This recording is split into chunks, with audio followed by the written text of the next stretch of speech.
there is something very magical that happens at the end of life. And I see over and over and over again, what I like to say is like the veil between our world and whatever is out there is so thin. It doesn't matter the race, the age, the religion. Almost all of my patients at some point when it's, within that like week or so left of life, they are reaching up and they're describing what I would say is heaven, where they're saying, Mikey, can you see that? Can you see the angels? Can you see it? I have the chills. And I may not be able to see it with these eyes, but with my like third eye, my intuition, my instinct, and I always get these kind of chills when I start talking about this because it's a palpable feeling in the air. There's something else happening here that to me is divine, that is beyond me, and there's something with God, higher power, universe that is happening in this transaction. Mikey, thank you so much for being here. I really appreciate it. Thank you for having me. Why don't you start by telling us a little bit about your job as a death doula? Oh, I would love to. So most people don't know what a death doula is, that I've never heard of that before, but I'm sure you've heard of a birthing midwife or birthing doula. They help us labor into the world, and a death doula helps us labor out. It's very similar. Like you would have a birthing plan, you would still have your hospital. If you go to a hospital, you'll still have your doctors and all those things, but a doula is a great addition. Same with the end of life care. So we don't replace hospice. We are in addition to hospice. We are the non-medical side of the death and dying. And people are like, well, what's the non-medical side? We're here for respite care. So that can look like, changing and bathing and adjusting patients. Some doulas do that, some do not. I do. That can look like comfort care. That can be massages. That can be reading poetry. I am an advanced Reiki practitioner, so I offer Reiki to my clients and to their families. Legacy projects where we, I don't know if you've heard the adage that we die twice, once when we physically leave our bodies and the second time when our name is uttered for the last time. So I think it's really important to leave a legacy behind. So depending on the person I'm working with, we have a lot of really creative legacy projects that we can put together. There's things like really practical things like end of life planning. Do you want a funeral? Do you want a cremation? Do you want a green burial? Down to also advanced directives where, people hire me that are our age and are having a major surgery, or they're traveling internationally, or whatever is going on in their life and they want to have their advanced directive done. So we do that as well. But we're pretty much there as the individual labors out of life. So if you've ever had a loved one on hospice, and I can't speak for all hospices, but the majority of them, especially the bigger ones that are for profit, usually have hospice nurses. They have about 20 to 30 people on their caseload. They have to cover about 100-mile radius, and they usually are only there for like 15 to 20 minutes. They do med adjustments. They, address the physical need of the patient, and then they're on out of there. And a lot of people, I'm not sure if it's from like TV or the movies, have made it seem like this angelic hospice nurse is going to be here and they're going to handle all of the tending to the loved one. And that's just not the case. It really falls completely onto the family. And maybe depending on your insurance and what's going on, you may have some home health aides to help with some ADLs or activities of daily living, like bathing and changing and dressing and things like that. But most of it falls onto the family. And if you are familiar with dying, that can take several months, several weeks, and possibly up to a year, depending on the age and the diagnosis. So I was a former social worker, and I was out in the field and working all the time. And I just saw a huge gap in care for people that are in their end of life. And I looked at people that are our age, and they can't quit their full-time jobs. They can't not take their kids to soccer and school and all these things. Who is actually going to be there to sit bedside and look after your loved one? When people are dying, it's a little scary. It can be really overwhelming. There can be a million questions like, why do they sound like that? Why aren't they eating or drinking, or certain other phenomena that happen? And death doulas are here to help guide that process. We are here to really pay attention and let you know what is coming, what to expect, and help ease that fear and that overwhelming feeling that they're just stuck with a person who's now on hospice in their house, and they love this person dearly and they don't really know how or what to do. So I created my company about 2 years ago. I was kind of already naturally doing the death doula thing. I am sort of that like phone a friend if something is going down and it's whatever hard thing is happening, people know I can call Mikey. She's not going to judge me. And even if she doesn't know how to do the thing, she will find somebody that knows how to do it and we can problem solve together. So I had some family members passing away. I had some dogs passing away, friends passing away, and I was able to show up and I could do Reiki and I could make calls.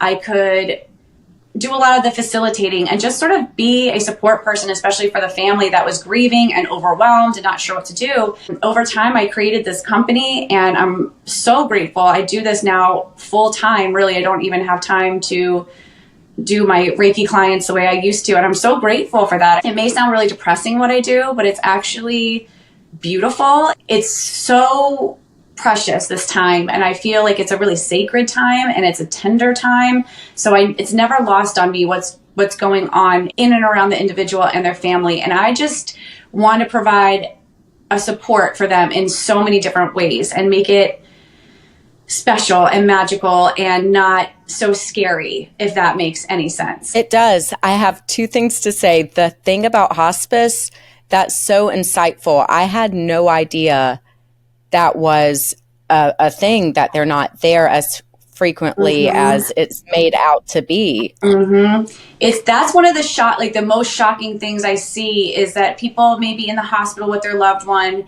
and the doctor is saying, we're kind of at the end of our rope with treatments or options. In my expert opinion, your loved one has 6 months or less to live, and it's my recommendation that they go on hospice. And a lot of the time they just kind of move that train along, and it's usually the hospice that the hospital is affiliated with. And a lot of people don't even know that with their insurance, they can use whatever hospice they want. You don't have to go with the hospital supported hospice. You can go to a nonprofit. I really recommend people interview a couple and just see, like, some of the hospice nurses will come more than twice a week. Some of them, if it's a nonprofit, will stay, but usually they don't necessarily do what I do. When my client is in the active dying phase and we have that 24 hours left, I won't leave. I will stay there. I will help them take their last breath. If they want Reiki done, I'll do Reiki. The family's usually really scared and they just want somebody who knows what to do. And I can provide that. And again, not every death doula does that, but I do. And it is overwhelming to most people that a nurse just isn't there 24/7. That's just not the case, unless you hire one privately. But no, hospice they're really busy. They don't really have the time. And they can't do all the things that I do as far as like the end of life planning. Even if my patients there's something called a surge or a rally where they feel kind of like their old self and they have some energy and they want to be up and moving. Even if they're bed bound or wheelchair bound, I, as a social worker, know how to get the different buses involved that we can just put the wheelchair in and go. And so I've taken patients to the beach. I've taken them to the casino. I've taken them just to the beauty parlor because they wanted to get their hair done. So things like that I can offer, where we're looking at quality of life, we're looking at comfort care, and, just trying to make the best of these situations. I really try to encourage people, get in bed with your mom or your dad, snuggle together. It doesn't have to be like completely hands off. I try to have lots of calming things like essential oils and diffusers and projectors and just music that they like. I don't care if it's like hardcore metal or, AC/DC or whatever, church gospel music, or just calm, peaceful music that they like. I just think that our society's changed so much. Years and years and years ago, we all lived in smaller villages and smaller communities, and our parents and grandparents lived with us, and children would watch their grandparents die, and they would be sitting bedside, and we'd all sort of be there together. And there's been some sort of paradigm shift where we kind of send our loved ones to these facilities or wherever you want to send them to in a hospital, and it's cold, it's detached, it's scary because we're not there seeing it, so our minds can kind of run wild. What is happening? What's going on? I'm trying to get us back to some of our natural roots and demystify some of the things that are happening, so that, most people, I think the statistic is about 80% of people wish and want to die at home. They don't want to die in a facility or in a hospital. So I'm like, but really, how practically can we make that happen when so many people my age, a little bit older, a little bit younger, are working multiple jobs and have young kids? How do we actually physically make that happen? Because we can't be two places at once. So I try to bridge that gap a little bit and facilitate, all the different things that we can add into to make this experience as best as we can. You know, I can't change the age. I can't change the diagnosis or the disease. I can't do anything like that. But what I can do is provide comfort care. I can provide knowledge and education. I work with so many different hospices and so many different places that I can tell if something is not going right, or if just the personalities aren't matching with the nurse and the family, or anything to that degree, even with the funeral homes. Just because I am independent and I'm not beholden to any big company, I can keep people accountable and make sure that your loved one is receiving the best care possible, because you just don't know until you're in it, and you don't know what is normal and what isn't. And whenever you said that you think it's so special to be able to help people through this journey, I agree. I feel like death is one of the most important things that's going to happen to us in life. Mm-hmm. And what an honor. Yes. What an honor. If someone wants you to help them through that journey, I think that's a huge honor and very, very special. So I'm glad you said that as well. It is. It really, I really, people ask me all the time, how do you do this and stay so happy and stuff? I cry almost every single day. I feel the feelings. I really become super attached to my patients and their family, even if it's like one day. Sometimes I'm called in a crisis and somebody's immediately in the active dying phase. I'm just there for a day, and I help that process go. I cry then, I grieve for them. I go to every funeral that any of my patients have had. I love them. I really do give my whole spirit to them. And it is such a sacred, tender time. And, to be trusted, and the things they share with me, a lot of people want to kind of unburden themselves at the end of life. They may be carrying things that they just are ready to let go and release.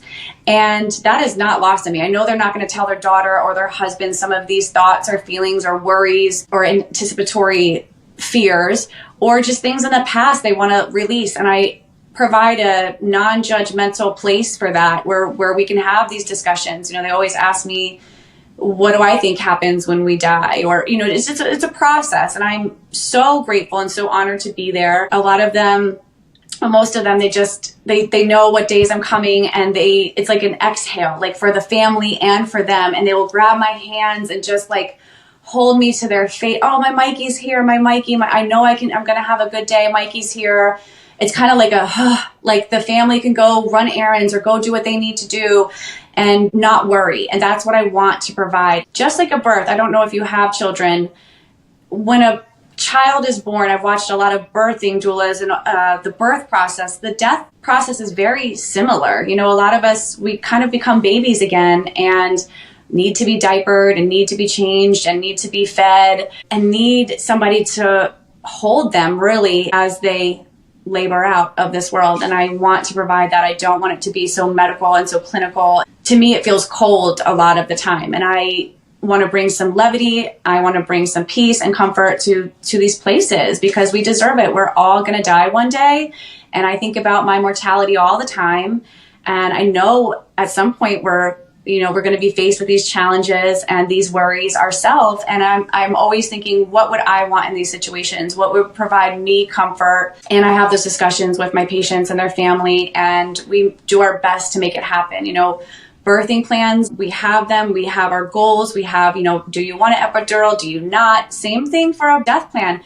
Do you want the end of life medication as far as pain medication? Do you want the morphine? Do you want the Ativan? Do you want oxygen? All these things, it's a choice, what you want, and you get to make your death the way you want it, if at all possible. And just like birthing plans, sometimes we're not, these are the ones that break my heart the most, depending on the disease. Sometimes the pain is so vast that we can't control the pain at home, and they need to have more pain management in the hospital. Those are the worst to me, because I know what they wanted, but we have lots of discussions about that too, so it's meeting people where they are and having clear conversations and not shying away from the uncomfortable conversations, and making sure that these people have dignity making sure they have respect. I'll always be writing down on Post-it notes or paper for my client, hey, the chaplain's coming today, or the musician is going to bring, their harp today, just so they know what's happening in the day, even if they're sleeping 24/7. I think it's things like this that make it empowering for them. They know what's coming. They know what's going on. It's not like we're having whispered conversations behind their back. I want them to know that, like, you are still here, you still matter, and, I'm listening and advocating for you. You had mentioned the Ativan and medicines. Mm-hmm. All of my search engines only show, like, death or grieving, stuff like that, since it's such a topic I talk about. Mm-hmm. And I had seen a lady on there. She had taken a liquid that she knew was going to make her pass.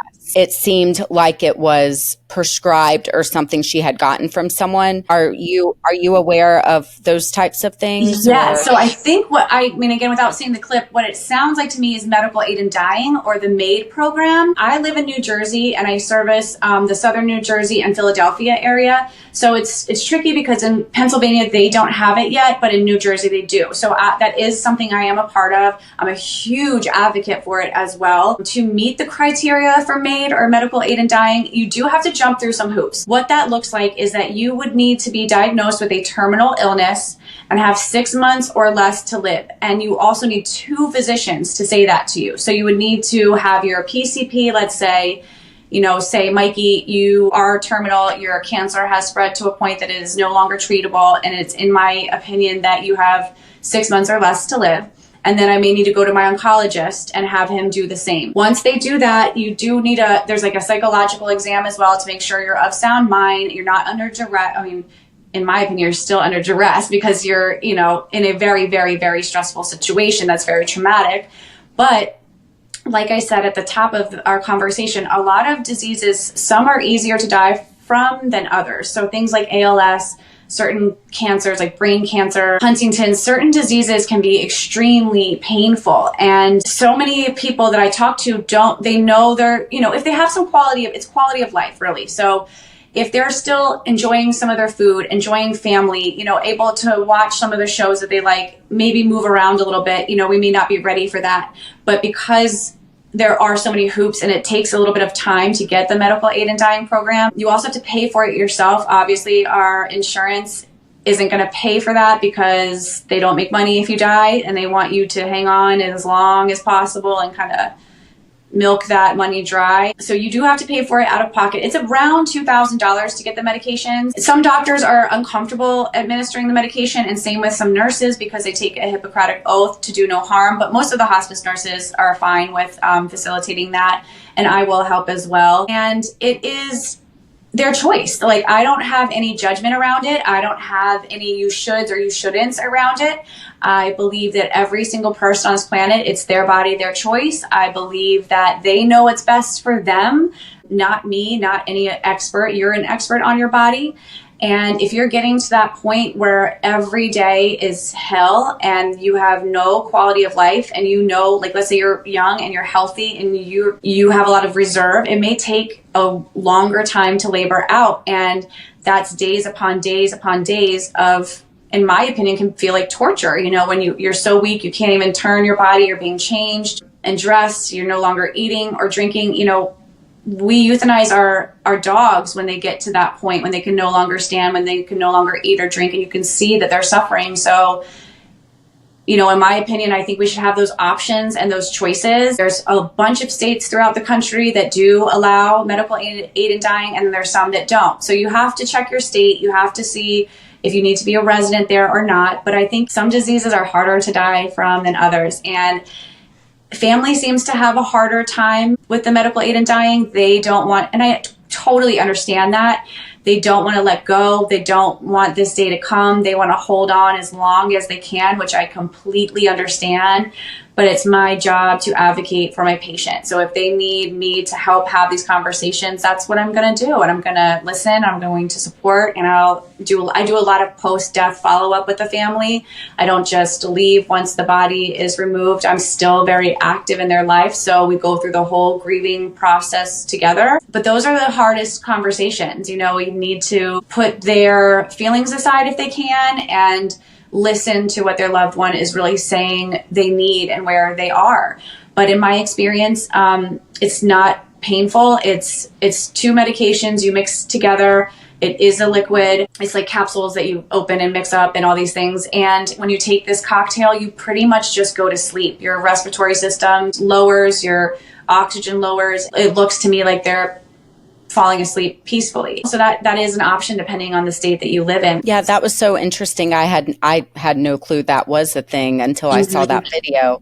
And you brought up the medicine, so I was like, I have to ask about this. I'm glad you did. I try to put a lot of videos out there on medical aid in dying because people are really confused. What's the difference between that and hospice? Are they the same thing? They're not the same thing. Hospice is covered by insurance. Hospice is in every state in the country, and medical aid in dying is just, I think it's about 5 to 7 states, something like that allow it. And again, you have to pay for it out of pocket, and you do have some hoops you have to jump through. You know, I want people to have empowerment. I think it's really important to have agency and choice when your life is being taken early, or it's, you know, you're at an age where it's time to go, but you just are like, the thought of sitting there and just wasting away and dying is not for me, you know, and they want to have that option if and when it gets so bad that they're like, all right, I can't do this for another month, or I can't do this for another day. You know, I'm ready to go. Some bodies are ready to go, meaning the labor out is shorter. They don't have as much reserve, and it's, you know, a fairly quick process. And then other folks, it takes a long time. So I think they should have the choice. What's the biggest reward from helping others in their journey? Oh gosh, the biggest reward.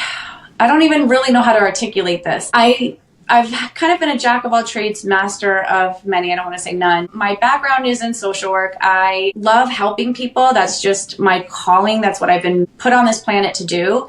And I feel personally for myself that I'm exactly where I'm supposed to be. Like, each time I help somebody pass, it is a gift, really. It's of all the feelings all at once. I am sad. I am heartbroken. But I also know that it's time. I know that I can help in this situation. I can ease their stress and their worry and fear, as well as the families, to the best of my ability with the toolbox and the tool bag that I particularly come with. And that's a gift. And I know this sounds woo-woo. And I try not to lead with my woo-woo stuff, with my Reiki and my healing and things, but there is something very magical that happens at the end of life. And I see over and over and over again, what I like to say is like the veil between our world and whatever is out there is so thin. It doesn't matter the race, the age, the religion. Almost all of my patients at some point when it's, you know, within that like week or so left of life, they are reaching up and they're describing what I would say is heaven, where they're saying, Mikey, can you see that? Can you see the angels? Can you see it? I have the chills, and I may not be able to see it with these eyes, but with my like third eye, my intuition, my instinct, and I always get these kind of chills when I start talking about this, because it's a palpable feeling in the air. There's something else happening here that to me is divine, that is beyond me, and there's something with God, higher power, universe that is happening in this transaction. And in addition to seeing angels, or what they like to say are angels, loved ones always come back to get them. I'll be giving medication or doing whatever I'm doing with them, and they'll just be like, Mikey, do you see my mom standing over there? Is that my mom? And I know it's just me there, but I know they see their mom. Like, I believe in my soul that we don't go alone. You know, I really see over and over and over again loved ones that come back, in my opinion, to help the soul go home. I also see animals all the time with them, or they see animals, which I personally find comforting. I love my dogs. I love my animals. But it's funny because some of these folks like did not have pets in life, and they'll say like, do you see that black dog over there?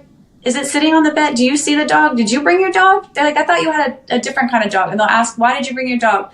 Or a horse will come, or a cat will come. Sometimes I see their beloved pet and they can tell me that, oh my gosh, my dog is here. But a lot of times it's like these random soul animals. I don't really know what to call them, but they see them and they're not scared of them. They seem very like a little confused and also like comforted. So a lot of people, you know, could say, well, that's just the brain shutting down. There's different chemicals being released at the end of life that can explain away this phenomenon. Maybe, or maybe it is really happening. You know, I choose to believe the latter because that's what I feel as well in my experience and in my gut. I find a lot of peace and comfort in that. I have had a near-death experience myself. I know what I experienced with that.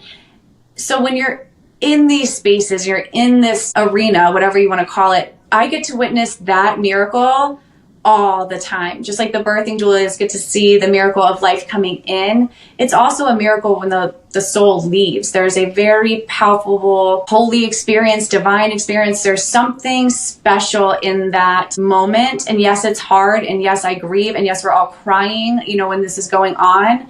But it's really special. And I feel, again, selfishly grateful that I get to show up in these spaces and experience that and be a part of it, because it really fills my cup. It makes me feel like I am where I'm supposed to be. And when people, you know, call me the next day and they said, we could not have gotten through that without you, like we couldn't have done it. And when I talk to my other death doula colleagues and they say, Mikey, like there's something special with you. Like I think you as a death doula offer something else that I can't do. I trust, again, higher power to put me in those families that I'm supposed to be in for whatever reason. And it seems like I get these families that are complicated, that are really complicated, that have tough dynamics, that have issues. And I thrive in those spaces and those complications. And because of the experience, it appears, and I've heard them say after, there's just a peace at the end.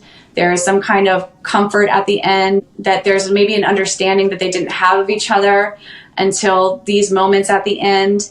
And I, again, selfishly am grateful that I get to be trusted in that space, you know? No, absolutely. I was unaware that you had a near-death experience. Yes, I did. A number of years ago, social workers driving all over the place, going from client to client, and I was in a really bad car accident when I was in my 20s, and I was in a coma. I think it was about a week and a half. But when the accident happened, it was like immediate. I was not in my body at all. I was in what I like to say is my light body. I did not want to leave where I was. I was comfortable. I was warm. I wasn't in a body, but it was like an orb of light is the way it sort of felt. And it was strange because I could see myself in the hospital. I could see I was kind of floating above, sort of aerial view of everything that was going on in the hospital. And also I was in Virginia where my mom was and my grandparents were at the time. And I was also where I could kind of, the stream of consciousness in this moment was so big and so vast. And I was so comfortable and I was so happy and I felt a peace like I had never felt before. I did not feel like I was missing anything either, because somehow I was kind of all of these places at once.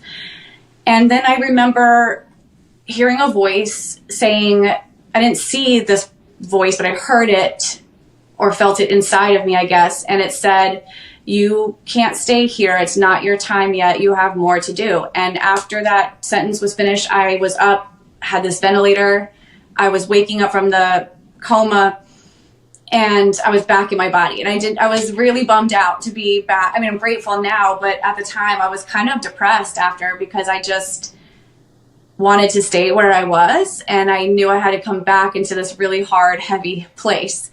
And I've sort of been building myself up since that accident. I ended up leaving the social work field, just made so many moved. I made so many changes in my life, and I don't take each day for granted. I am grateful, now to be alive and to be here, but I also don't have any fear of death after what I have personally experienced. And then as a doula, watching all these other individuals die, I'm not dogmatic about religion. I grew up in an agnostic household, but I went to church a lot. I eventually got baptized. I believe in God. Jesus is my guy. Like, what would Jesus do? I'm kind to others, a golden rule kind of thing. And I find comfort after my experiences. And it's hard to articulate like what it is over there, because people ask me all the time. And the way I can explain it, again, is an easy little metaphor that I have heard and I like to repeat because I think it makes people understand. It's a twin parable where there's two twins in the womb, and one twin is so excited to be born, cannot wait to check out the world, cannot wait to see what this outside experience is going to be all like. And the other twin is like, I am not trying to go anywhere. Why would you ever want to leave this place? We are cozy, we're comfortable, we get all our nourishment right here. Everything we could ever want is here. And, 9 months later, they labor into the world, and they're here, and they are, in their home with their mother and their father, and they say, like, could you even imagine this place? Like, look at the colors, look at the different light, look at the food and how it tastes. Our mom, she's so beautiful. All of these things, they couldn't even imagine what it's like to leave the womb and see what the real world is. They didn't have the language for it. They didn't have the context for it. They never in a million years could imagine how vast and deep and amazing it is here. I feel like that's a beautiful metaphor for the other side, whatever you believe in, heaven or whatever your paradise is. We do our best with our tiny little human brains and our religion to like explain it, and say, follow these rules and do these things, and this is what you're going to be met with. But I think it's so much bigger, like a multiverse kind of situation that we just don't have the language for, we don't have the context for, because we haven't been there. I really think that these vessels, this is our physical body. We die, the body's here, the soul is back up into the light body. And, if the universe decides that light should come back into this earth, it will. That's what I sort of feel, and I believe now. Do you share your near-death experience with people that you're helping? Oh, that is a great question. I've shared it on social media, and I don't know if like all of my people have seen my social media stuff. I don't have a ton of, I think I've said it like once or twice.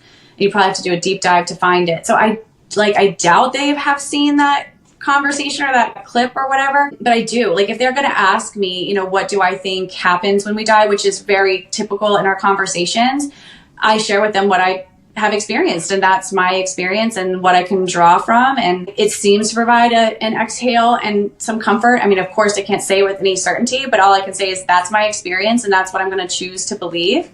And they seem okay with that. What is the hardest thing about being a death doula? Dealing with family in denial. Like that for me is hard. And sometimes, I meet people where they are, and I'm going to listen to them and I'm going to support them as best I can. But it's so hard, and I get it, to accept what is happening sometimes. And it can be a real challenge when the people around the loved one who is dying, who may have accepted and is okay with where they are or at peace with where they are, and let's say like the husband just cannot accept it and wants to keep trying different treatments or wants to go up to the Mayo Clinic and try a trial medication. Let's say that there's like a mini stroke or a seizure or something. They want to rush their wife to the hospital, even though the wife has said over and over and over, and it says in the advance directive, do not do that. I don't want to go. There's nothing they can do for me. If it's my time, it's my time, and I want to go at home. So those conversations I have to have over and over and over again. It's like a daily conversation. Unfortunately, it's not just like a one and done.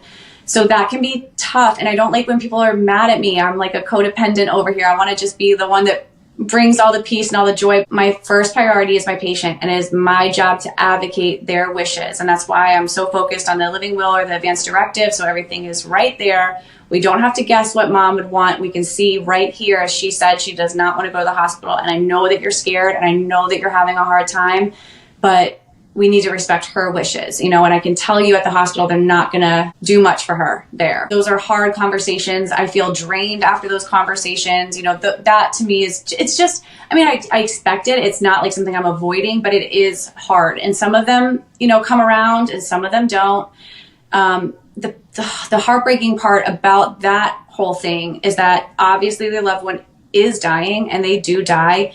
And then that person who's had the denial the longest, and they're left with a lot of regret. There's a lot of post-death follow-up where they're like, Mikey, I should have listened to you. Like, I wish I would have just listened to you. I should have taken off work that day and stayed home with her. I should have, if she wanted to smoke a cigarette, I should have got them for her. I was like forcing protein shakes, and she just wanted to go have one last cigarette, and I just wouldn't give it to her, or whatever it is, whatever their thing is. Some people can be left with a lot of guilt or a lot of shame or a lot of regret because they'll say, I didn't listen to you. I couldn't accept it. And I'm in the process of working towards getting my certificate in grief counseling, because even though I was a counselor, there was no specific courses when I was going to college for grief. And so I'm in the process of doing that now, because I want to really support them professionally through the grieving process. And I refer them constantly to different grief counselors that I really recommend. And anytime you're on hospice, your family is entitled to a year, I believe, of grief support counseling. And I highly encourage people to do that because, as you know, grief is a mother effer, and you don't know. I mean, you can be feeling great and then be standing in line at the supermarket and the woman in front of you has your mom's perfume on, and it can bring you to your knees. It can bring you to your knees, or, you know, the anger or whatever emotions, or the plethora of all of the emotions all in 1 minute, you know. So I am there for them, but I'm not a certified grief counselor yet. And I want to be able to help them through that, because that is heartbreaking. As much as it's hard for me to have those tough conversations, that is my goal. My goal is to honor the patient, obviously, first and foremost, but to try to mitigate some of that shoulda, coulda, woulda. Like, please listen to me. Like, you need to stay home from work today. I am telling you, she's going to go in the next 48 to 24 hours. It's imperative that you spend this time, you know, with her. And okay, I'll be back after, I'll leave work like 3 hours early or whatever it is. And there's just so much of the, damn, I wish I would have listened to you. Do you ever break it down so simply as, you will regret this? I have. I try pretty much every other like tactic first, because I don't want to add fuel to the shame fire, you know. But and that sometimes works, you know, where I have to say, like, listen, you hired me, you're paying a lot of money for my expertise, and I'm telling you, she's not going to be, it'll be a miracle if she makes it to 48 hours. We are really in the active dying phase. And I really, from experience, people really regret missing this time. So I would really encourage you to make other arrangements and stay here and be very present and take lots of pictures and take lots of videos. You know, if you haven't already been recording their voice, if they're able to speak, record it, take pictures of their hands, you know, I know that sounds crazy, but there's so many people after everything has happened said, thank you, Mikey. Oh my God, for these pictures. Like, cause if they're sitting bedside visual and they say, you know, we don't mind if you take pictures, I will snap a bunch of pictures of whatever's going on, whoever's laying with mom, whoever's, you know, fixing her hair or just ice chips or whatever's going on. I will document and document and document. And then I will ask, would you like these pictures? And not every single time they say yes. And I send them and they're like, thank God you did that. Like, I didn't realize at the time, but I really wanted those, you know. I don't know. There's just certain things that, like, I will kind of gently nudge and say, I think you should consider these things. Yeah, especially the photos and the voice. You're not thinking of that. The only voice of my mom I have left is on voicemails. But her death was unexpected, so I did not know to do all of that. Right. I've been doing that more and more with my mom, who hates to be on, she hates her voice, she hates pictures. It's like a pulling teeth to get her in front of a camera. But if she's showing me a recipe, like, I'm recording it now. Like, I'm just so different and intentional about these things now. There's a book company that I partner with. They're phenomenal. This kid is like amazing. He lost his dad unexpectedly. He's like in his 20s. He's so young. And he lost his dad, was like thrust into the family business. And he started this book. It's called Life Books. And it's beautiful. It's a nice big coffee table book, like actual sewn bindings. And it's a collaborative effort where, like, you, your sisters, your brothers, your uncles, everybody shares stories of your mom or stories of your dad. And in this book, the reason I bring it up is he's designing, or has designed, QR codes. So if you have voicemails, you scan the QR code and you can hear the voicemail. If you have little videos, you scan the QR code and then you can see the video. So it's a print book and it has printed pictures and, you know, stories and all these things. But I loved the QR code. And the first question I ask, we have so many people that have voicemails from their parents and that's all they have of their voice. And they say, can I put that in the book? And, like, yes, you can. And, like, how cool is that if you have children one day and they've never heard your mom's voice and they see this coffee table book and they open it up and they can hear her voice, you know? Yeah, I love that. There's also these books. I got them for my boyfriend's parents, and it's like a mom and dad version, and they write their story in it. It has all of these different question prompts. And that's beautiful.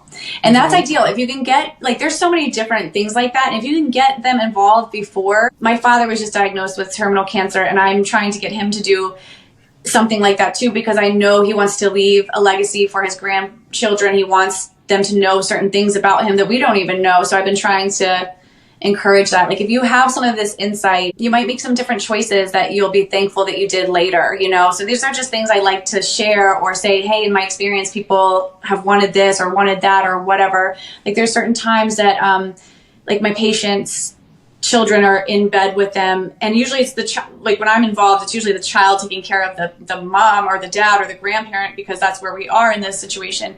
But there's some really tender moments where, you know, you're never not your baby's mom. So if they come home, they're having a bad day, and I've seen like the daughter put her head in the chest, you know, a mom is rubbing the hair and stuff, and I will record that if I'm lucky enough to see it, because, you know, they're not thinking, like you said, you're not thinking about that. But then, you know, weeks later, I send you that video with your permission, you know, so I don't want to upset anybody if they don't want to see that stuff. So I ask if you want these things.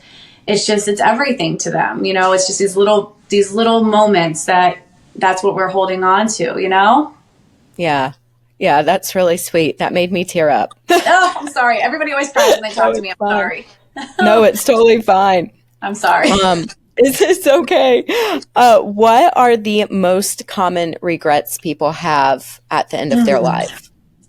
That's a great question. The first one is always that I like spent too much time working. Like I just spent too much time working, hustling, trying to get whatever thing done. You know, moms, if they're stay-at-home moms, just the to-do list, getting all that done. Dads are trying to climb the corporate ladder, things like that. It's like that. I wish I would have spent more time like with the people I love. I wish I would have been more present. You know, I really just didn't get it. You know, I just was so focused on my bills, and that's what it is. You know, there's no shame in that. Like we're human beings, and in our capitalistic nation, it's just, that's all you see all day long. And the comparison between the Joneses with the social media in our face, it's just amplified all of this. You gotta go and be productive. I just would encourage, like when you're snuggled up with your boyfriend, or you're taking your dog for a walk, or you're playing ball with your kid, like just try to be present, you know, try to do some mindfulness meditations or things to help train your brain to notice when you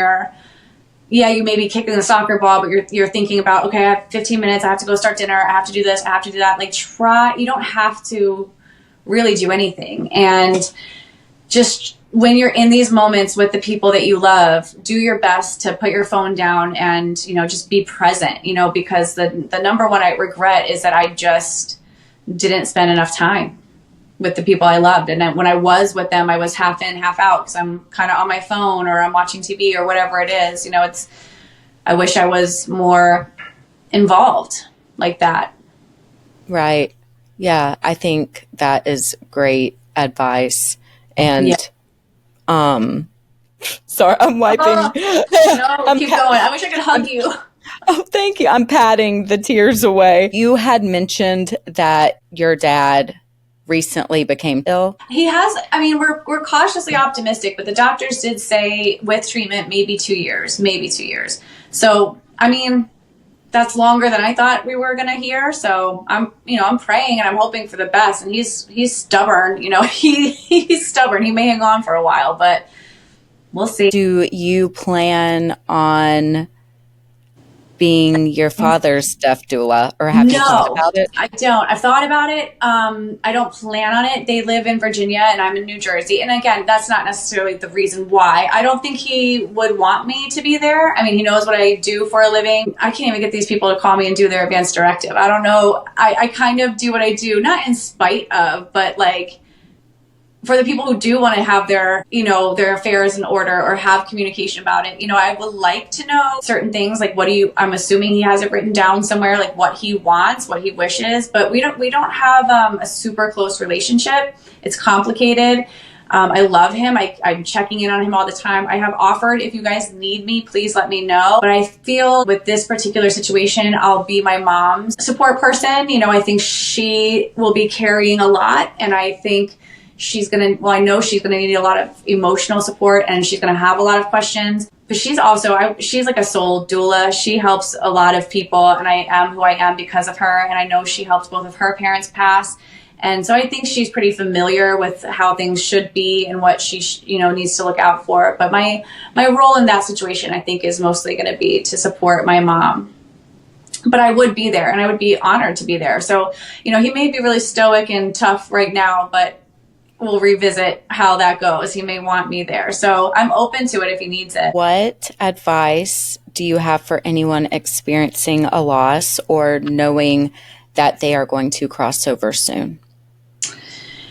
For the ones that are like the caretakers and are watching their loved one die, my advice is to be as gentle on yourself as you can. You know, the ones that are doing the daily caregiving and all of the appointments and everything, it is a lot. And I would encourage them to ask for help.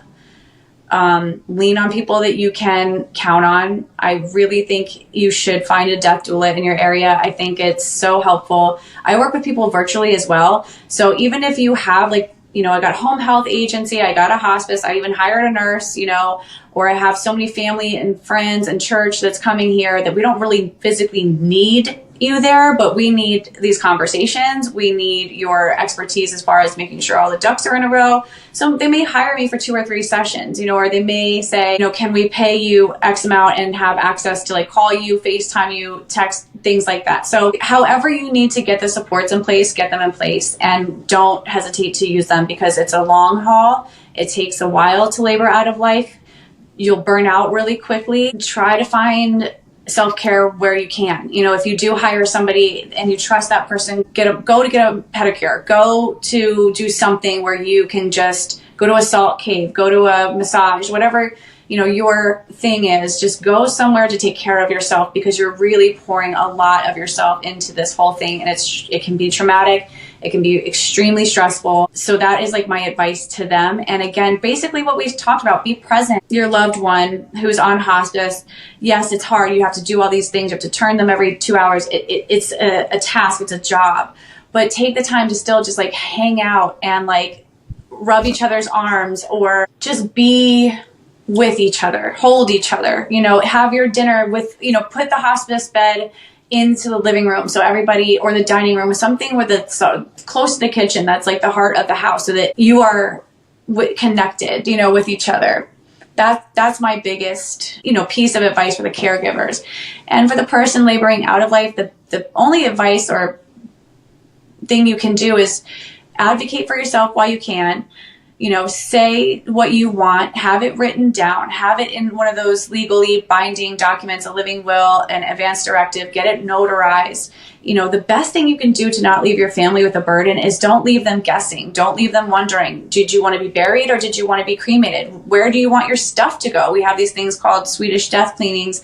And what that is we go through your belongings while you're still very much alive and can make these choices. So you do have agency, you do have empowerment, you can make a lot of choices and do them while you still can. And that's the biggest gift you can leave your family with, so they're not torn apart, so they're not fighting, so that, you know, they know what you wanted and they can honor your wishes. That's like the best piece of like practical advice I could give somebody that is dying. And again, hire a death doula and we will help you with the hospice situation. We will help you, advocate for you the entire way through, and your family. It can be a huge relief to have a support person that is an expert in all of these things and that can guide you through the process. So you can make it again, I can't change the age, the disease, the diagnosis, but what I can do is make it the best death possible by having these conversations and saying, hey, do you want to try this? Or would you be open to that? Or let's consider this, so that we can really take advantage of this time. So we're not left with like burdens. You know, every single one of my clients call me and say,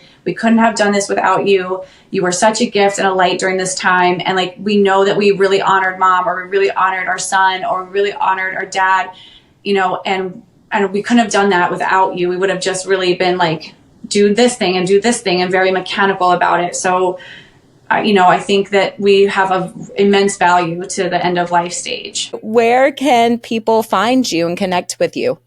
They can find me on my website. It's www.healingheartshouse.com. You can find me in all the social media places, from Facebook, Instagram, YouTube, TikTok, Red Note, Blue Sky. All of the things are at Mikey the Death Doula. Awesome. Thank you so much, Mikey. You are so welcome. Thank you so much for watching Lost and Found. I really hope that this episode resonated with you. Don't forget to like, comment, and subscribe below. There will be new episodes every Friday, and grief is fucking hard, and you don't have to do it alone. And I love you, and I hope I see you next time.